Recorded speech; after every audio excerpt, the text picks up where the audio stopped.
Salut! Bienvenue dans À Cheval, le podcast de l'équitation collaborative.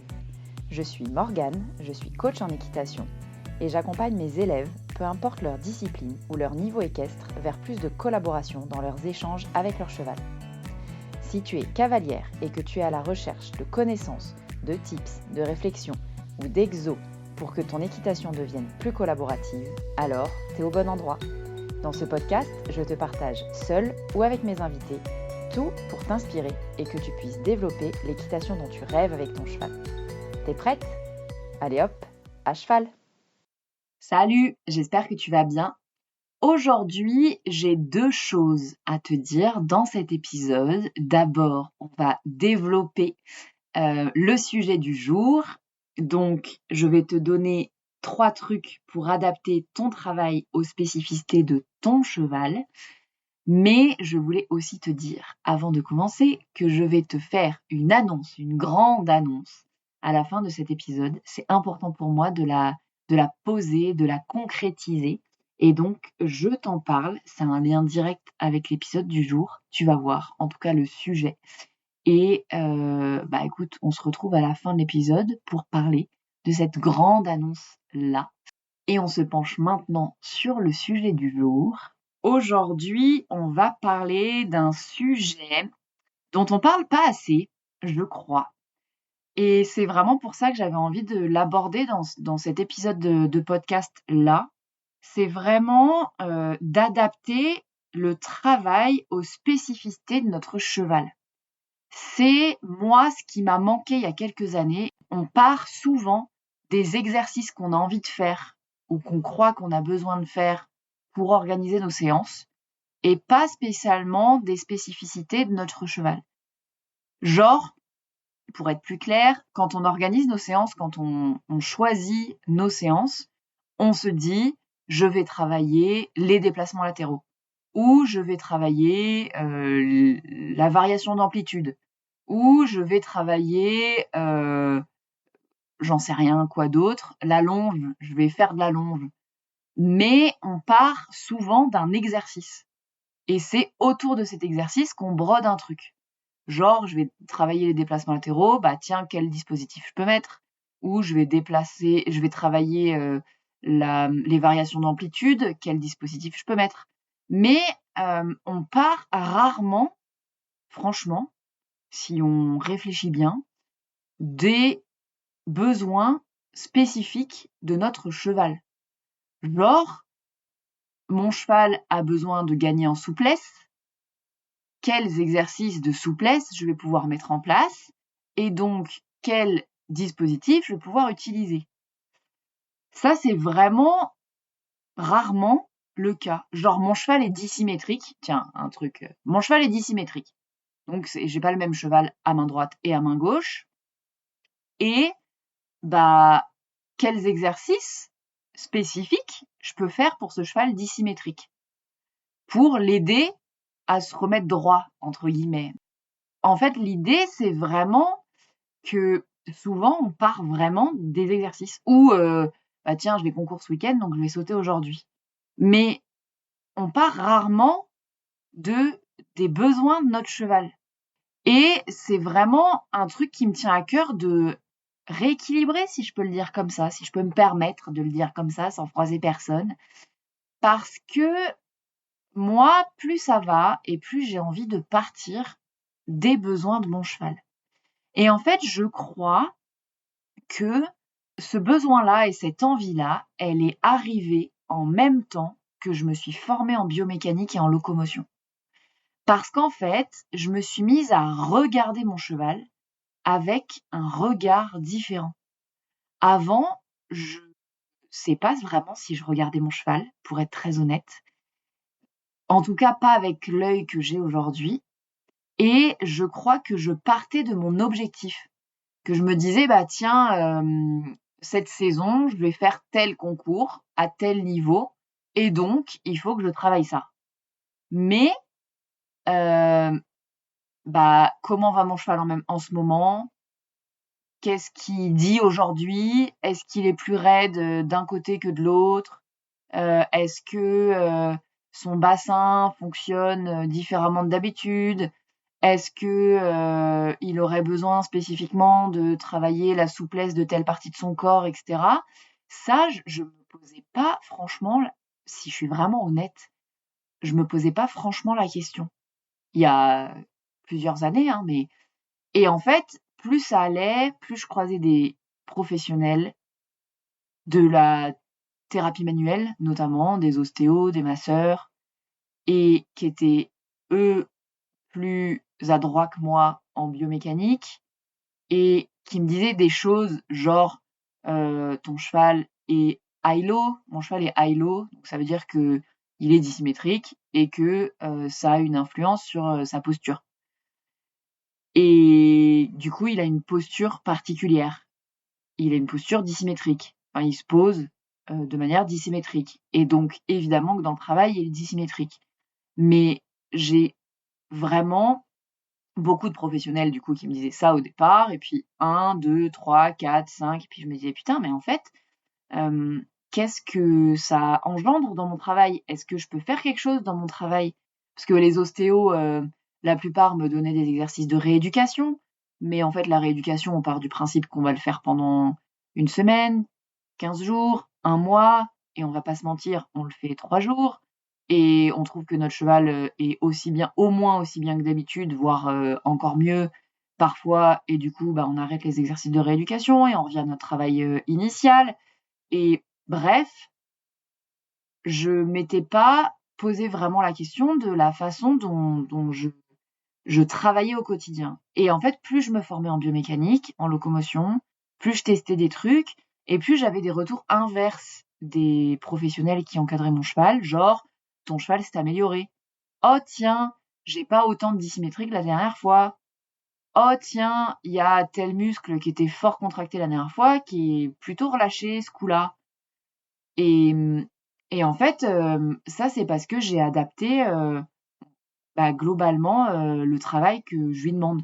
Alors je me suis aussi formée en podologie et du coup j'agis aussi de ce pied-là, tiens, lapsus, de ce biais-là, j'agis par ce truc-là parce que c'est moi qui gère mon cheval en podologie aujourd'hui. Et du coup, il y a aussi des effets qu'on peut induire de ce point de vue-là. Mais il y a aussi, enfin bref, globalement, le truc le plus gros que j'ai changé, c'est le travail. Et je le vois vraiment se changer, s'améliorer. Et donc, j'avais envie de te parler ça me permet de te parler de l'importance, en fait, de d'adapter le travail aux spécificités de notre cheval. Et on ne le fait pas parce que on nous apprend pas à le faire dans la grande, très grande majorité des cas où on apprend l'équitation en école d'équitation. Mais on apprend peu, très très peu, à regarder les chevaux, la spécificité des chevaux, la spécificité de la locomotion des chevaux. Et c'est hyper important. Donc, pour te donner le premier truc, parce que je t'ai pas parlé du titre de cet épisode encore, mais tu l'as lu normalement si tu écoutes cet épisode, j'avais envie de te parler de 3 trucs qui vont te permettre d'adapter le travail, ton travail, aux spécificités de ton cheval. Et donc le premier truc, tu l'auras compris dans mon petit laïus jusque-là, c'est de s'asseoir et d'apprendre. En fait, un des trucs, moi, qui a radicalement changé ma façon de faire les choses, c'est de m'asseoir, de prendre une planche d'anatomie. Alors, je ne l'ai pas prise toute seule. Je me suis formée pour pouvoir la regarder de manière efficace et y comprendre quelque chose. Mais c'est hyper important, je pense, quand on est propriétaire d'un cheval et qu'on a envie de le travailler, je mets des gros guillemets à ça, dans le bon sens, parce que tout le monde en parle, mais on peut tout mettre derrière ça. Mais si on a envie de proposer un travail qui fait du bien à notre cheval, c'est hyper important à un moment de s'asseoir et d'avoir la théorie sur c'est quoi un cheval, comment ça fonctionne un cheval, comment je regarde mon cheval, quelles sont les spécificités de mon cheval, comment je peux les observer, comment je peux observer qu'elles s'améliorent ou qu'elles se détériorent, etc., etc. Et donc, le premier truc, c'est de s'asseoir et d'apprendre. Et j'ai envie de te parler d'un truc qui te permet de le faire. Alors déjà, tu écoutes ce podcast, donc tu dois avoir des notions parce que j'en parle dans ce podcast. Mais je te propose de télécharger, si tu l'as pas encore fait, le produit gratuit, les 3 vidéos pour muscler le dos de ton cheval à la longe et sans enraînement. C'est pour moi une base qu'on devrait tous avoir parce que ça va te permettre évidemment de comprendre le fonctionnement du dos du cheval. Et c'est hyper important de comprendre ça pour travailler notre cheval en fonction. Donc si tu ne les as pas encore téléchargées, ces 3 vidéos, je te mets le lien dans la description de cet épisode et tu pourras les télécharger dès que tu voudras. Donc ça va participer clairement à ce premier point, à te permettre de mettre en place ce premier point, de t'asseoir et apprendre la bioméca, des notions de bioméca, des notions de locomotion, des notions de quel exercice sert à quoi, ce genre de choses qui est en vrai pas si facile à trouver dans le grand monde du cheval, mais le grand monde de l'Internet, dans la francophonie. Donc, un des trucs par lesquels tu peux commencer, c'est le programme gratuit dont je t'ai parlé là. Si tu as envie d'aller plus loin, je te parlerai de ce que je te propose de plus poussé à la fin de cet épisode. Bref, premier truc, assieds-toi, apprends. Ça fait c'est un peu rigide de le dire comme ça, mais en vrai, c'est franchement indispensable, je crois. Deuxième truc qui va te permettre d'adapter ton travail aux spécificités de ton cheval, c'est de regarder ton cheval et de regarder ce que ton cheval te dit sur ce que tu lui proposes. C'est hyper important et encore une fois, on ne l'apprend pas souvent. Souvent, on demande à notre cheval de faire une figure d'une certaine façon, et tant qu'on n'a pas notre figure de cette certaine façon, on demande. Et en vrai, on prend pas parfois, non, la plupart du temps, on prend pas les infos que notre cheval nous donne en ne faisant pas cette figure. On ne prend pas les infos qu'il nous donne quand il fait cette figure. Est-ce qu'il fait cette figure en foyant de la queue tout ce qu'il peut, en vrillant sa tête, en grinçant des dents, en claquant des dents, en bavant tout ce qu'il peut? Ça, c'est des infos. Bon, là, je vous donne que des infos de signaux d'inconfort plus. Et du coup, alors un signal d'inconfort est toujours à mettre en relation avec les autres signaux que nous envoie notre cheval. Donc, si vous avez les signaux d'inconfort, c'est vraiment un truc qui se regarde au global.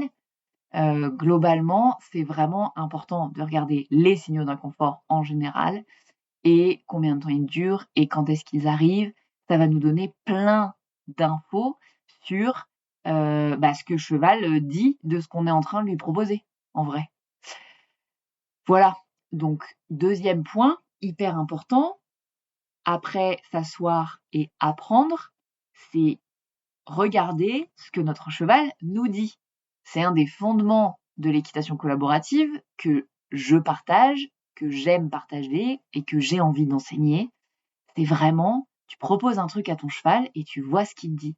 C'est un des trucs franchement, je crois que c'est un des trucs que je répète le plus aux élèves du programme Muscler son cheval en travail à pied, notamment.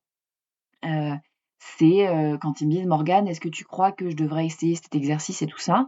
Alors on réfléchit ensemble dans la théorie si ça nous semble pertinent par rapport à toutes les connaissances qu'on a d'abord, mais ensuite, l'idée c'est de mettre en pratique et de voir ce que le cheval dit de cet exercice-là, quoi.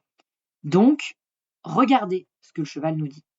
Et troisième truc hyper important qui va te permettre d'adapter ton travail aux spécificités de ton cheval, au-delà, j'ai envie de dire presque, de tes observations, c'est de essayer et de voir ce que ça dit.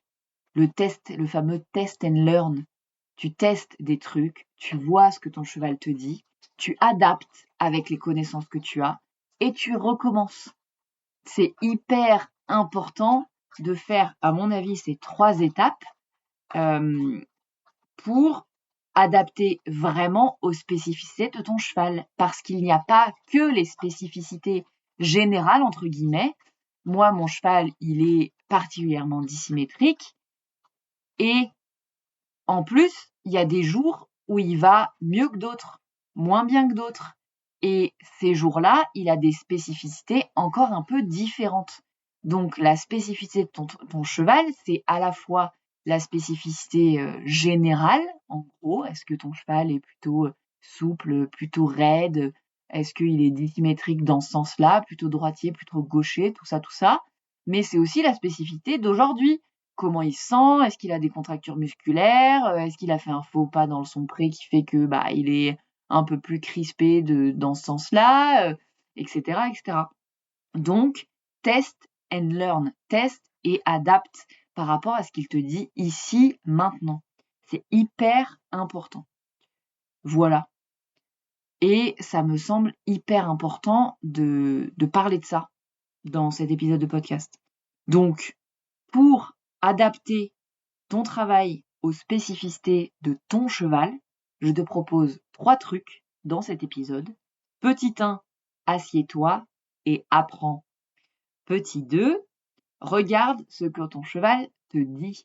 Hyper important. Petit 3, essaye et apprends.